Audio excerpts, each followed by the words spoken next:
ఎప్పటికప్పుడు అధికార వైసీపీ మీద విరుచుకుపడుతున్నటువంటి నారా లోకేష్ రీసెంట్గా మంత్రి రోజా మీద చేసినటువంటి వ్యాఖ్యలు వైరల్ అవుతున్నాయి. ఆయన ఏమన్నారు, ఎందుకు ఆమెను అట్లా అనాల్సి వచ్చింది అని దాని గురించి మాట్లాడుకుందాం.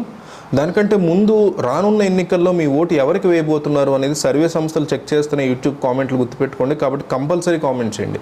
ఓట్ ఫర్ జగన్ లేదా ఓట్ ఫర్ చంద్రబాబు అని ఈ వీడియో చూసాకైనా ఇప్పుడైనా సరే కంపల్సరీ కామెంట్ చేశాకే ఈ వీడియో నుంచి మీరు ఈ విండో నుంచి బయటకు వెళ్ళండి. సో ఇప్పుడు నారా లోకేష్ చేస్తున్నటువంటి కొత్త యాత్రలు, యువగళం పాదయాత్ర అయింది, సక్సెస్ అయింది, భారీ బహిరంగ సభ పెట్టారు. ఆ సభ కూడా మంచిగా బ్లాక్ బస్టర్ కొట్టింది, జనాలు బాగా వచ్చారు. అంటే ప్రతిపక్షాల మీద ప్రేమ కంటే జగన్ మీద ఎంత వ్యతిరేకత ఉంది అనేది ఈ సభల ద్వారా తెలుస్తోంది. నా సభలకు వస్తున్న జనాన్ని చూస్తే అర్థమవుతుంది అని నారా లోకేష్ కూడా అంటున్నారు.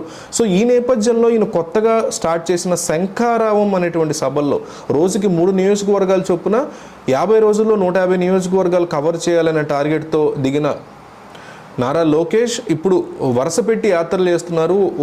ఒకే రోజు 3 నియోజకవర్గాలు కవర్ చేయడం అంటే కాస్త కష్టమే, కానీ ఆయన చాలా స్ట్రాంగ్గా ముందుకెళ్తున్నారు.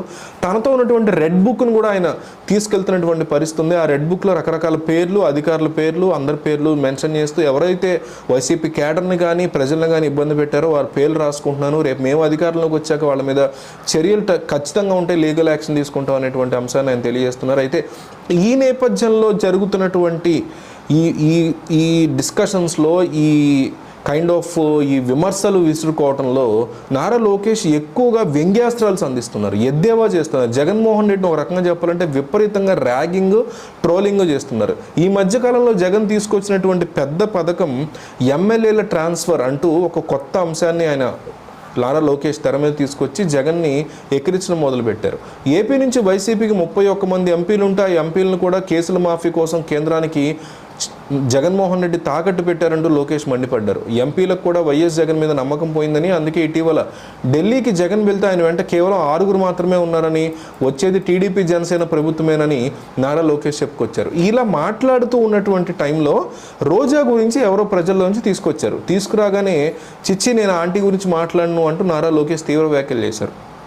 ఎప్పటికప్పుడు మంత్రి రోజా టీడీపీ మీద విరుచుకుపడుతూ ఉంటారు, అట్లాగే టీడీపీ కూడా రోజా మీద విరుచుకుపడుతూ ఉంటారు. ఇటువంటి నేపథ్యంలో నారా లోకేష్ ఇట్లాంటి వ్యాఖ్యలు చేయడం ఆసక్తికరంగా మారింది. సో ఈ మొత్తం వ్యవహారంలో మీ సపోర్ట్ ఎవరికి ఉంటుందనేది కూడా మీరు కామెంట్లో చెప్పండి. అట్లాగే ఇందాక అడిగినట్టు మీ రానున్న ఎన్నికల్లో ఓటు ఎవరికి వేయబోతున్నారు, మీరు ఓట్ ఫర్ జగన్ లేదా ఓట్ ఫర్ చంద్రబాబు అని కంపల్సరీ కామెంట్లో తెలియజేయండి. సర్వే సంస్థలు చూస్తూ ఉంటాయి కామెంట్స్ని.